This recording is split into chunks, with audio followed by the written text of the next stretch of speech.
გამარჯობა, თქვენ უყურებთ ანტიბიოტიკს, მე კოკა ბარამიძე ვარ, თანაწამყვანი თაკო მიქაძე. დღესაც ჩვენი გადაცემა შეეხება თქვათ რეგიონის ძირითადად ვისაუბრეთ რეგიონში პროტესტის მნიშვნელობაზე და მცირე დროით შევაფასებთ თქვათ ქვეყანაში არსებულ ზოგად მდგომარეობას ამ თვალსაზრისით. ამ თემებზე სასაუბროთ დღეს ჩვენი სტუმარია ინჟინერი ნოდარ გოგუა.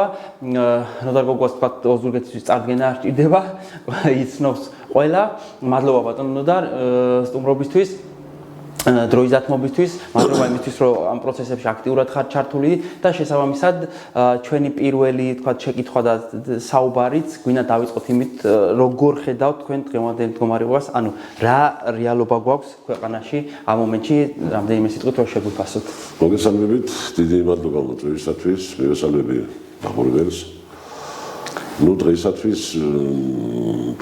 პირველად ჩემს თავზე დავიწყებ და ჩემს აქტიურობაზე რადგანაც ამეკვია და აზრი რომ მე და ჩემს თაობას ბოდიში გვაქვს მოსახდელი, იმიტომ რომ ის რაც ახლა ხდება, კაი ხნის წინათ უნდა მოგვეთავებინა უკვე. ცოლაბილის მერე ძალიან დიდი დრო არის გასული და ვერ მოახერხეთ მიზეზთა გამო, ამიტომ თუ ხის ამაზე ლაპარაკი, მხოლოდ ის არის რომ ჩვენ მივაგელით რაღაც, რომ აქამდე არ მისულიყო საქმე. ურთულესი რომ მდგომარეობა მაშინ ყველანი დამეთანხმებით, მაგრამ 100% დარწმუნებული ვარ, რომ დასრულდება ისე როგორც უნდა დასრულდეს. საქართველოს გამორიცხულია, რომ დამარცხებული გამოვიდეს აი ამ საშინელებიდან, რაშიც ახლა ვართ.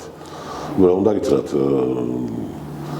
წარმოუდგენელი რა ხდება, ალბათ ჩემს მეხსიერებას ძალას ვატან, რაც ამიგითხავს, რაც მომისმენია, რაც გამიგია. აი მსგავსი არასდროს არაფერი არც გამიგონია, არც ამიგითხავს, რაც კინოში მინახავს, რაც დღეს ქვეყანაში ხდება.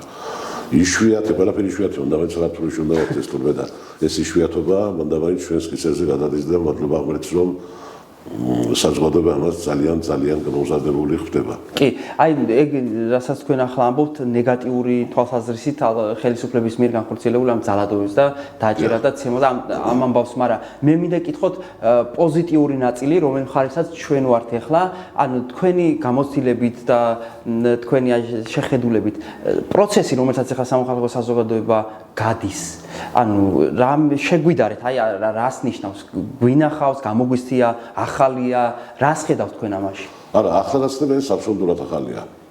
მსგავსი რამ იყო 9 აპრილის, მსგავსი მე მახსენდება აქაური ოზურგეთის 9 აპრილი, როცა აბსოლუტურად თვითდინებით, ვინც კი მივედით, იქ მივედით და ახლა თავისებურად მოვარდოთ, მე არ ვიყავი არც ორგანიზატორი, ერთ-ერთი რიგითი ოზურგეთელი, მაგრამ მაშინ გავბედეთ და მე პერიოდში ახალგაზრდა ინჟინერი გახდით, საკმაოდ სერიოზული სამშენებლო სამმართველოს მთავარი ინჟინერი, კომუნისტური პარტიის წევრიც გახდით, მაგრამ ეს ყველაფერი დავივიწყე და ვიდექით იქ.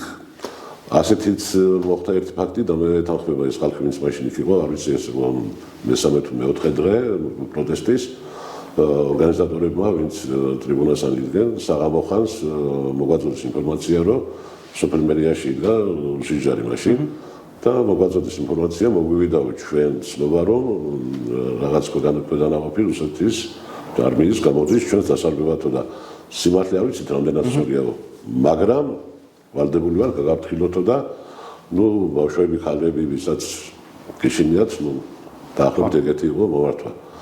მიუხედავად იმისა, რომ მაშინ მობილური კავშირები არ იყო, დაფიცება შემიძლია, რომ მოიმატა ხალხის რაოდენობა. ანუ განწყობები ესეთი არსებობდა მუდამ. თურმე ეს მართლა გენეტიკაში მქონია, მაგრამ ახლა რაც ხდება, აი ასეთი თვითორგანიზებით ამდენი ადამიანის თავმოყრა, ამდენი 26 ასეთი და ამ პირობებში თან ყველაფერი იმის გადატანა. ანუ იქ გამოდის მაინც წლები და ხელისუფლებაში ასეთი გადასახეს თავიდანვე გადავტეხოთ. ის არ ნახული წამება სხვა სფეროების პრეტავარქენ, რასაც მიმართეს, მათთვის უშედეგოდ არ ჩართო, არ ჩართოთ იმას, რომ დაშავდა ჩვენი მართლმსაჯულო ადამიანები, განსაკუთრებით ახალგაზრდები და სამწუხაროდ კაცმარიცის კიდემ როდის რა გამოვლინდება აი ამ წამების კვალი რა სადამდე წავა. ასე რომ ეს არის ახალი საქართველო, ეს არის ახალი თაობა. რომელსაც ძალიან კარგად აქვს შეგნებული თავისუფლების ფასი და გემო. და ერთი რამ არის კიდე რა. მე მათ ვარ მაშინ ჩემი საკუთარი აზრი არ არის სხვების აზრი არაც ამიგითხავს და მომისმენია ჭკვიანი ადამიანები და ამ ხალხს განსაკუთრებით უყვარს სამშობლო და თავისუფლება და ერთხელ დავწერეგილებაც ადამიანი რომელსაც უფრო მეტად ზულს ადამიანი თუნდაც მტერი მოსისხლე მისი ვიდრე უყვარს სამშობლო მიზანს იკეთებს სამუდაელოდ მეთქი შეიძლება პათეტიკურად არ ჭղებდეს მაგრამ ასეა ნამდვილად რა თუ სიყვარულით არ აკეთებს საქმეს ის გაბრაზებაც რომ სიყვარულიდან გამოდის იმის გაბრაზება არის რომ ფეხს აბიჯებენ იმას რაც ყველაზე მეტად გიყვარს და ამის გამო ბრაზდება ადამიანები აი თვისობრივად ახალი პროცესი მიდის პოლიტიკურმა პარტიებმა ჩემი აზრით ძალიან სწორი პოზიცია დაიჭირეს რომ გვერდზე გაიწიეს და საზოგადოებას მისცეს უფლება საკუთარ ჭკუაზე, საკუთარ ემოციებზე, საკუთარ განწყობებზე და საკუთარ სიყვარულზე ააწმუნეს ყველაფერი, რასაც წინააღმდეგობის მოძრაობა ქვია. მე მგონი არა დარწმუნებული ვარ, შეუძლებელია რომ ამან შედეგი არ გამოიღოს. ბატონო ნოდარ, მეც მინდა რომ შეკითხვა დაგისვათ. ჩვენ ოზურგეთში ბოლო პერიოდში ორი მრავალრიცხოვანი აქცია ჰქონდა, თუმცა მანამდე კი ამბობენ ხოლმე როგორ იაძინოს, თუმცა გურიას ნამდვილად ძალიან აქტიური სამოქალაქო საზოგადოება ყავს და ბევრი რაღაცა პროტესტი ქონია და აქცია ქონია, იქნებოდა შეიძლება 10 ადამიანი, 15 ადამიანი და თქვენ ყოველთვის იქ იყავით ხოლმე და ხო და ეს ნიშნავს იმას, რომ მიუხედავად იმისა, რომ რა ვიცი, ყოველთვის ამას ვამბობ, რომ ყველა ადამიანს, ინჟინერს, რა ვიცი, არქიტექტორს, ნებისმიერ პროფესიის ადამიანს შეუძლია, რომ რაღაც მომენტში საკუთარი საქმე აკეთოს და ეს რაღაცა უფრო ღირებული, რაც ჩვენთვის არის სამშობლო და მისი მომავლისთვის ბრძოლა გვერდით გადადოს, თქვენ ყოველთვის პოულობდით საკუთარ თავში ძალას თუ ენერგიას თუ აი იმ პასუხისმგებლობას რასაც მოქალაქეობრივი პასუხისმგებლობა ქვია და მუდმივად იდექით იქ სადაც უნდა მდგარიყავით და თქვენი გადმოსახედით მინდა რომ ისაუბროთ რა მნიშვნელობა აქვს ერთი მოქალაქის ჩართულობას ამ პროცესში რა არის დღეს ჩვენი ერთი უბრალო ქართველის პასუხისმგებლობა და ვალდებულება ჩვენი ქვეყნის და საზოგადოების და საკუთარი თავის წინაშეც თვალსაჩინოდ ხო, დავიწყებ იმით, რომ ეს ქვეყანა მოქალაქეობრივი თვითშეგნება ეგ არის, რომ ეს ქვეყანა არის ჩვენი, ეს უნდა გავიაზროთ. და რა არის, რაც არ უნდა კაი ხელისუფლება და რაც არ უნდა კაი მთავრობა ყავდეს იმათი. ხალხის არის ჩვენი არის. თუ ეს ბოლომდე გაქვს შეგნებული, მაშინ შენ თავში გიჩნდება ხოლმე ვალდებულება, როცა რაღაცა უჭირს შენს ქვეყანას, შენც იქ იყო. შეიძლება რომ ცოტაფერი ვერ გააკეთო, მაგრამ იქ იყო ამის უშემატკივარი და შორიდან მაყურებელი არა. და კიდე ერთია მთავარი რომ მე არასდროს არავის წინააღმდეგ არ გამოსულ ვარ. პირველ რიგში მე სადაც გამოდიოდი ჩემი ქვეყნის და თავისუფლების მხარდაჭერა გამოდიოდი და არა ვინმეს კონკრეტულად საწინააღმდეგო და ტრად ასე ვთქვათ რა.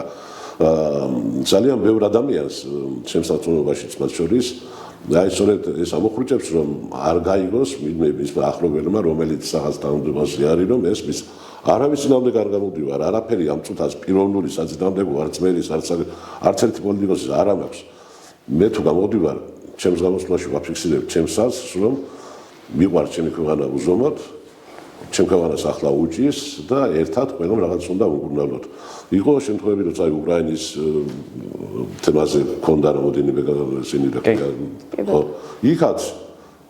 იქაც გამოდიოდით იმიტომ რომ თავისუფლების მხარდამჭერები ვარ ჩვენ გვიყვარს თავისუფლება იმიტომ რომ სიყვარულის და თავისუფლების გარდა გარეშე ამ დედამიწას მომავალი არ აქვს მათ შორის ჩვენს ქვეყანასაც და ამიტომ ყველანაირი ფორმით იქ უნდა დავდგეთ სადაც საჭიროა სიყვარულისა და თავისუფლების მხარდაჭერა ეგ არის და ეგ მეტი არაფერი და თუ კიდე ერთხელ გამიმეორებ თუ ყველანი შევინებთ იმას რომ იმის საწინააღმდეგო კი არა ამის მხარდაჭერა საჭიროა მოდიხარ ესაა მთავარი მაშინ უფრო გაგიოლდება მოსვლას და სწორიც იქნება მე მართალი ვარ როცა ამას ვაკეთებ და როცა ვამბობ რომ მართლა ასე ვფიქრობ კი ბატონო აგრეთვე ერთი მნიშვნელოვანი კონტექსტია და ამასაც შევეხები უფლებას მიცემ თავს, იმიტომ რომ თქვენი შვილი ჩვენი მეგობარი არის და გარდა იმისა, რომ თქვენ როგორც ერთი მოქალაქე იბრძვით, აგრეთვე მინდა როგორც მამამ ამაზეც ისაუბროთ, რომ დღეს ისეთ მოცემულობაში ვართ, რომ ყველას მშობელი დედა, მამა, რა ვიცი, ბებია, ბაბუა, სულ იმის დარჩი არის, რომ თავისი შვილი რომ იქ დგას ამ ჯალათების და რაღაცა მხეცების წინ ამას დარდობენ, თუმცა ასევე დედაჩემი ეგრე არის ხოლმე, რომ რაღაცა აი კვდება ნერვიულობით, მაგრამ იმას ვერ მეუბნება, კი არა, არ მეუბნება, რომ მე იქ არ უნდა ვიყო და თქვენი შვილი მუდმივად იქ არის. და ამას ძალიან მოფასებდა. როგორც მამა რა განცდა არის ეს და რა რჩევას მისცემდით მშობლებს, რომ როგორ შეიძლება აი ამ ნერვიულობას და შფოთს გაუმკლავდნენ? გაუმკლავდნენ და იმით, რომ იქ ვიღაც უნდა იდგეს. და მე რომ ასე შევხედავ, რომ არ ჩემი შვილი აქეთ რატომ ჩემი შვილი და სოსი შვილი იყოს, ნამდვილად არ ვიქნები მართალი და ახლა მაგასაც უნდა დავანებო, ჩემი შვილი ძალიან კარგად ვიცნობ. და ჩვენ მეგობრები ვარ გარდა მამაშვილისა და დედამისთანაც იგივე ურთიერთობა აქვს ზუსტად და ვიცი რომ აზრი არ აქვს რომ უთხარ წახვიდე მეთქი და შედეგი იქნება იგი რომ გული ედგინება ჩემზე და არც კი მიფიქრია რომ მეთქვა რომ შვილი არ წახვიდე თან მიამაყება რომ ასე იბრძვის ეს და ну რა თქმა უნდა გული მისკდება ყველა რა თქმა უნდა და ეს შიში როგორი გითხრათ ახლა შეიძლება ამ დოზით არ იყოს ვიქნები გულწმელი მაგრამ შიში ყოველთვის მაქვს როცა უყურებ რომ აი რას შვები აი რას აკეთებენ რას ის უფლებას აძლევენ საკუთარ თავს ეს მართლა არაკაცებია რა თან ბოღმა მახსოვს თან შიში ვიღაცას რაღაცაში ნება არ დამართუნდა ეს შიში და ნერვიულობა რა თქმა უნდა გვაქვს არ ძინავს მოკლედ რა. ყველას სხვათაშორის რაღაც შიში, ანუ ადამიანები ყველას აქვს, იქ მდგომ ადამიანებსაც აქვს, ახლა იქ უშიშარი და რაღაცა ისე სუპერძალებით არავინ არ არის რა. რაღაც შიში ყველას აქვს, მაგრამ ის შიში უფრო მეტია, რომ რას გველოდება თუ აქ არ ვიდექით რა. და სრულიად სუფთახელებით, ანუ თანამედროვე სამყარო საზოგადოება ესე არის მოწყობილი, რომ ჩვენი მოქალაქის ერთ-ერთი ყველაზე მთავარი ამბავი არის რომ ჩვენი ცხოვრება მოვიწყოთ სახელმწიფოს ფარგლებში არის არჩევნები, რომ ხმივიდე, ხმივცე ხმა და ავირჩიო ვინც და გაიმარჯვოს იმან, ვისაც მეტი მისცეს ხმა. და როცა ამას გართმევს და გიპირისპირდება ამხელა ძალით, შენ ანუ ამას დიდი არახი არ გაქვს, რომ იდგე იქამ შვიდობიანად რა.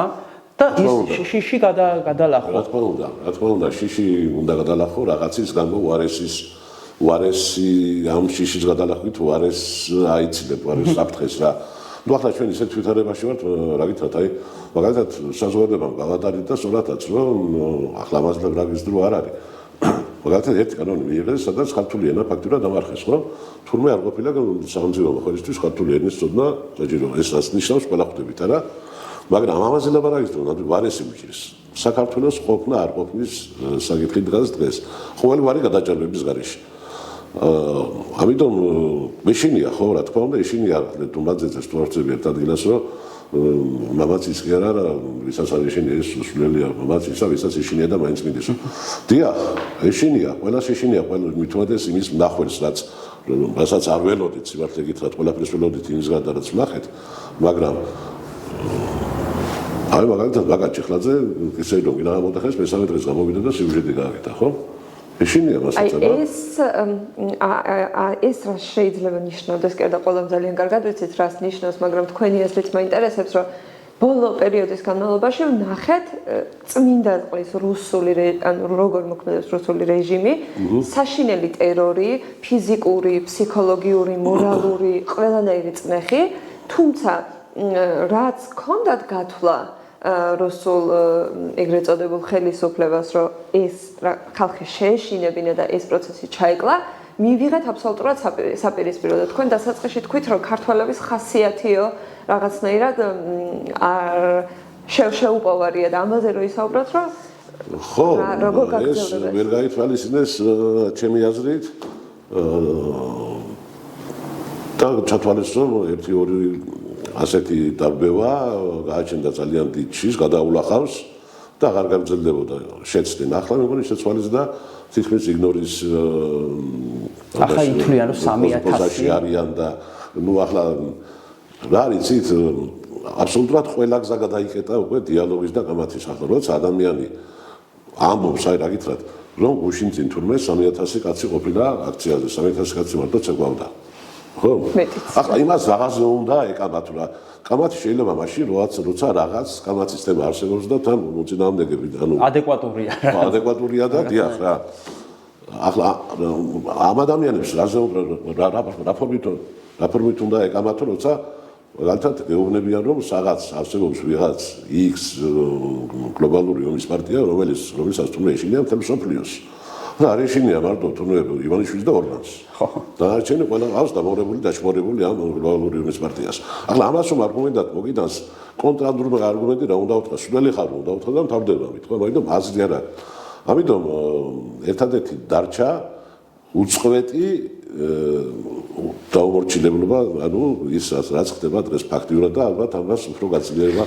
რა იცით, ადამიანები ვინც ჯერ კიდე არ გულშემატკივრობენ ამ პროცესებს და გუშინ სერგი ვიღაცა არ მახსოვს რაც რომელიღაცამ თქვა ერთ სტუდიაში რომ როცა ამას აი ყველა ვერ მივაო ხომ ესმისო და მაგრამ უყურებს ტელევიზიითო და ვიღაცები მეც რო ვიციო და რო ვიცნობ ისეთებიო არ გულშემატკივრობენ პირიქით ამათი დამარცხება უნდათო ეს ხალხი მებრალებაო აი ასეთი ხალხიც უნდა მოვიდეს იქეთკენ რომ უნდა მიხვდეს გაითავისოს ერთი ნაბიჯი წინ ავიხედოთ ადამიანებო აქ არ არის მარტო ლაბარაკი იმაზე ჩვენ ეს თაობა გვინდა თუ სხვა თაობა გვინდა და არჩევნები წაგვართვეს აქ ლაბარაკი იმაზე ქვეყანა თუ გვინდა და რა ელის ჩვენს ქვეყანას ორი თვით ისინი გავიხედოთ როგორი ეკონომიკა ექნება საქართველოს და რა მდგომარეობაში ვიქნებით ეკონომიკურად დავანებოთ ყველაფერს თავი ის მორალის ნეობა პატრიოტიზმი ქვეყნის სიყვარული საკუთარი შვილის სიყვარული გავისურვოთ და რაღაც რომ დაჭირდება შვილს იმისთვის ვერაფ რომ სახსნები რომ არ ექნება იმიტომ რომ ჩვენ ეკონომიკა მას ვერ აიტანს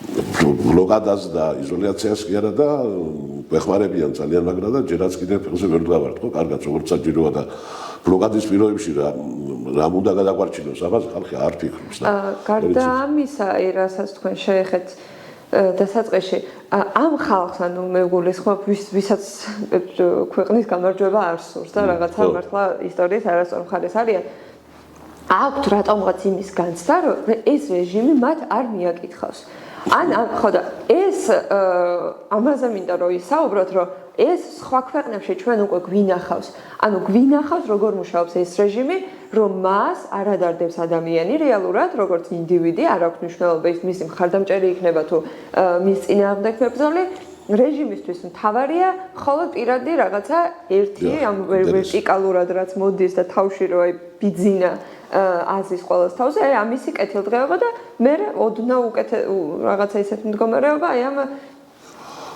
გადაწყვეტილების მიღები ტიპებზე აი ხალხისთვის აი ეს მინდა რომ აუხსნათ ხალხს რომ ეს რეჟიმი მიაკაკუნებს ყველა კარზე ან ეგრო გარდაუვალი არის ნუ ძალიან ძნელია ახლა მაგას ვინც ვერ ხდება ეს აუხსნა მე მგონია რომ არის კატეგორია ჯიუდების რომლებსაც ჭირთ ასეთი ადამიანებს რომ რაღაც დაუჭამთ თქვამი და გულურად უთქვათ და არ გადადიან რა იმასთან გამას აზრი არ აქვს ნუ არიან ისეთები რომლებიც ნუ 1000 არ ბიბლიოთეკი 4-5 ასე ვთქვათ ზონა ალბათ ასეთი ხო კატეგორია ხო ხო კატეგორია რა ხო და ნუ ახლა ვისაც ოდნავ ისტორია წაუგითხავს კინო მაინც უნახავს ხო ასეთი რეჟიმები ზოგადად არავის ასე ვთქვათ უპატივცემულოდ რო არ ტოვებენ ვინც მოებრიანებათ შორსაც არ უნდა თვითონ ქართული ოცნების ისტორიას გადახედონ და ნახონ გადახედონ მათი წევრების ისტორიები ნახონ აგერა 18 წლის ამბავია მეტი ხო არა ხო და ახლა მაშინ ეს არის 2x2 თუ არავინ არ ხარ და რაღაცა ბოლიში და გდიხარ ისე რომ ვერავინ გამჩნევს რა თქმა უნდა იქნები მოსე და წამის არავის არ დაინტერესებს მაგრამ თუ ადამიან ადგზნობ თავს ეს საფრთხე რომ ეს ხვალთუზე შენთან მოვა რა თქმა უნდა შენთან ეს გარდაუვალი კი ცხადია ამაში 200-ზე არ არსებობს და ახლა მე მგონი ყველა ხდება ამას აი რა ჭირთვენი რო ჩემი დაკვირვება მე ეგეთ ხალხზე რაღაც ჩემი სუბიექტური დაკვირვება მაქვს და რაღაც რამდენიმე ორი მომენტია რა რასაც მე ვაკვირდებ ერთი ის არის რომ ამ ხალხს უმეტესობას ან კეთილდღეობის ფარგლებში შეიძლება იყვნენ მაგრამ არ აქვს განცდა იმისა რომ შენ შეგიძლია რაღაცა შენი პასუხისმგებლობა გქონდეს როგორც მოქალაქეს და რაღაცა შენ გააკეთო. ეგ ერთი ან მოქალაქეობრივი პასუხისმგებლობის ნაწილიდან დაცლილია და მეორე ყველაზე მნიშვნელოვანი რაც ჩემი აზრით ხა მე თვალში მხვდება შეიძლება არასწორია, მაგრამ ნუ ეგეთი რამეა რომ ის რასაც ჩვენ ვიცავთ მაგალითად ღირებულებებს, უფლებებს, თავისუფლებებს და ქვეყნის რაღაც სიყვარულის და ჩვენი მომავლის კონტექსტში ან რო შევხედოთ ძირითადად ახლა ჩვენ ვითხოვთ რომ გქონდეს რაღაცის უფლება რომ ვიარსებოთ ხო? რომ ვიარსებოთ ხო უფლება ან უფლება და ამ ხალხს ეგ უფლებები არა ან ეგ არ აქვს გააზრებული. ეგ უფლებები აქვს დათმობილი თვითონ. და ან ჩვენ ცოტა ზედაზღვარია ესა, საიდანაც რასაც აწვება ხელისუფლება რა და რომ ჩაგვიყვანოს ამ დონეზე რა და ამ დონეზე როცა ჩადის, როცა ეს ხალხი აღარ არის, ვინც ამას ვიცავ და ამას ვიაზრებთ, რომ ჩვენ გვაქვს რაღაცა უფლება, რომ მოვთხოვოთ სახელმწიფო და ჩვენ ვართ სახელმწიფოს რეალური რაღაცა შემქმნელიც და მართველიც და ძალაც, ეს რო არ აქვს ამ ხალხს და მე იმ ხალხამდე რომ ჩამოიყვანენ ამას, იქ უკვე მართლა ყველას აკითხავს, იმიტომ რომ იქ მასაც ტკივა ის, რასაც ართმევს რა ქონება, საკვები, რეალ ფიზიკურ ამდენობა. ხება მომენტი რომ როცა ჩადის. ამიტომ ისინი ამას ვერ უნებლიეთ კონფლიქტში შედის ამ რეჟიმთან და რა თქმა უნდა. ხო, იმიტომ რომ მას ეხება რა. ხო და ეს მას არ ეხება, იმიტომ რომ ამაზე თვითონვე თქვა უარი და უკვირს რომ ადამიანი როგორ შეიძლება უფლებისთვის იდგეს ქუჩაში და ითხოვდეს ამ უფლებას. ხო არა, არ მესმის ეგეთი ადამიანების და მართლა გაუგებარია ჩემთვის რა. მართლა გაუგებარია. მაგალითად ვიცი ახლა ერთი ჩემი ახლობელი ოჯახია. ადამიანს ყავს დააკათხოვილი კიევში და მერე ძმაც წავიდა იქეთ ოჯახით. ცხოვრობენ იქ დიდი ხანია, ბევრი წელია უკვე რა, კომუნისტების დროიდან რა. ომი რო დაიწყო, ეს ადამიანი რომელიც ახლა თბილისშია, მიხვდავდა იმისა რომ მისი დავანებოთ სხვადასხვანაირს თავი. ღვიძლი და ძმა ცხოვრობს იქ. გუშავდიურობს რუსეთს. ნუ ახლა ანომალია ვერ ამიხსნია, არ ვიცი. როგორც ევნილები მაგალითად. თან ამ დროს ამ ადამიანს არანაირი ესეთი სენტიმენტები რუსეთთან კაი დროს გადარება ბევრი ფული შოვა არ აქვს. არანაირი კავშირი არ აქვს. რაღაცები ამოხსნელია. ხო, ეს ამოხსნელია და ელემენტარულია რა, რასაც ჩვენ ამბობდი ახლა რა. ბოლოს და ბოლოს თანო მარტივია ამის მიხვედა და რაფერ ახერხებენო ვერ მიხვდენ ამას ვერ ხვდები. აი მომავალი ხვალ შენი შვილი როგორ იცხოვრებს. ცუდა ამაზე რომ დაფიქრდე, მეტი არაფერი არ უნდა ამას და ვონდო ობიექტურად იფიქრო რა. კი, ერთი ბოლოსკენ არ ვიცი, ვერ ხვდები. ერთ კითხვასაც მე დავსვამ ალბათ მე თაკოს ბოლოს შეაჯამებს რა. უბრალოდ ერთი რაღაცა კონტექსტიც მინდა დავინახოთ რა.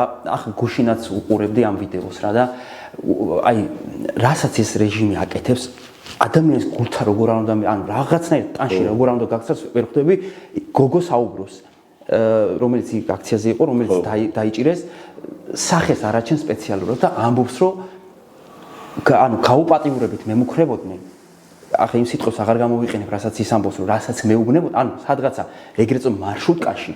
ხო და აი რა ვიცი, ამბობს, რომ ისე შემეშინდა, რომ პირდაპირ ბოდიში ხა უნდა ვთქვა, რომ ამბობს, რომ ჩავიფსიო რა. ანუ ახალგაზრდა ადამიანი ამას ამბობს, რომ ვიღაცა ნაძირალა, რომელიც ზედმდგომა ნაძირალებმა და მართლა არა ადამიანებმა დაავალეს, რომ ეს გააკეთე და ამ ქვეყნის მართლა მომავალს და ადამიანს, რომ ამას აი უბრალოდ ეს როგორ არ უნდა შეგეიხოს რა ვინც არ უნდა იყო ეს როგორ ვერ უნდა მიხვდე რომ ამაზე ადამიანს რაღაცა ტანში აი რაღაცა რაფერ არ უნდა შეგაწუხოს რომ გამოხვიდე და დადგე ან თუ არ გამოხვიდე და დადგე შენ იმ სივრცეში რაღაცაზე ხო უნდა შეწუხდე რა და როცა ასეთი რამე ხდება თუნდაც დამნაშავე აი მაგასაც ვერ ხვდები რა თუნდაც დამნაშავეა ადამიანი თუნდაც დამნაშავეა აი დამნაშავე თუა ასე თვალწინ ხონდეს თუნდაც ესე უნდა ის ინფორმით წაყვანა რამდენად ჯდება ანუ ესე უნდა მოექცე დამნაშავე ადამიანს დამნაშავეს ესე უნდა მოექცე შენ ხელისუფლება რომელსაც გაქვს ყველანაირი ძალა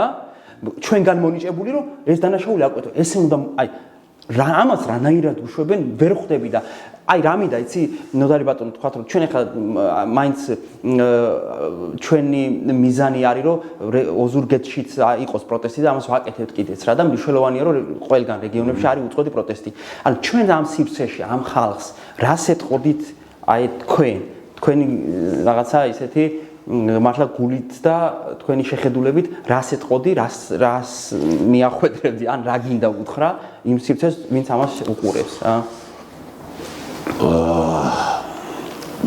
მე ცოტა გადავახტები ახლა პროცესებს თქვენი ნებართვით და გავიხედავთ წინ როცა ყველაფერი ეს დასრულდება როგორც უნდა დასრულდეს და ძალიან ბევრი მიფიქრი ამაზე და შემს წამაკითხე იქნება რამოდენიმეჯერ ჩემი პოსტების უმრავლესობა მაგაზია შემდგომი თანაცხოვრება იმ ადამიანებთან რომელთანაც მთელი ცხოვრება გაგვიდარებია სხვა აზრი გვაქვს მაგრამ გვიყვარს ერთმანეთი მაგრამ ახლა აი ამ სიტუაციაში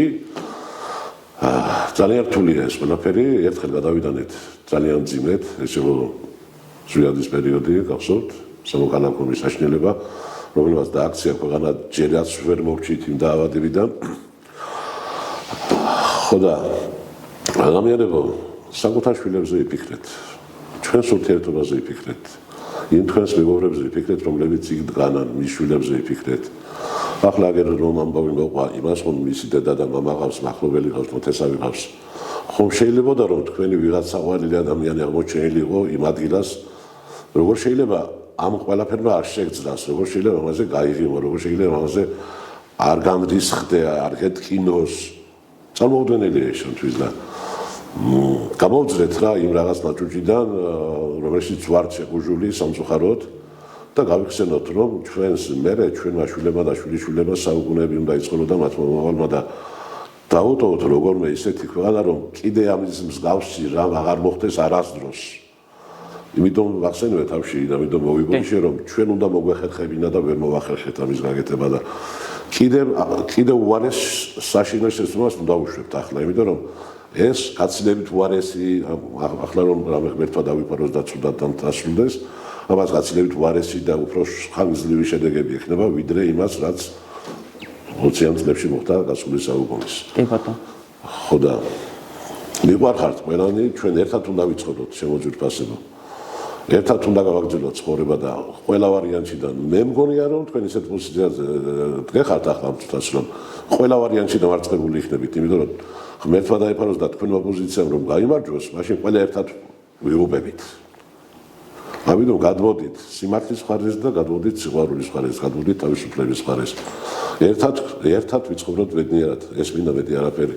ეს კარგი ფრაზაა, ამით ვასრულებ ხოლმე რომ გამოვა, მაგრამ უშენოდ არ გამოვა და ძალიან სწორად აღნიშნეთ, რომ ჩვენ რისთვისაც ვიბრძვით უკეთესი მომავლისთვის, ეს მარტო ჩემთვის არ მინდა და მარტო ჩემი მეგობრებისთვის და ოჯახისთვის არ მინდა. ეს გვინდა ყველასთვის და ამ პროცესში ანუ ამ პროცესის გასაღები არაფერია გარდა ერთიანობისა და თუ ეს ერთიანობა არ გვექნება, მართლა დავიღუპებით ისე რომ არ ვიცი როდის დავაღწევთ თავს ამ რუსულ ჯოჯოხეთს.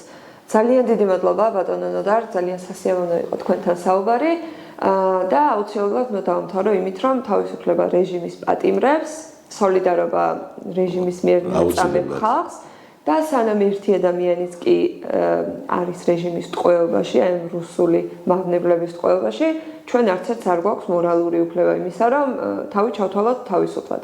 შესაბამისად, უნდა ვიბრძოლოთ ბოლომდე ამ ხალხის დასახსნელად, ჩვენი ქვეყნის დასახსნელად, ერთად ყველაფერი გამოვა აუცილებლად. ერთ სიტყვით დაასრულო მინდა, ერთი სიტყვით აღარ გამახსენდა უბრალოდ და რო არ თქვა შეგვიძლია.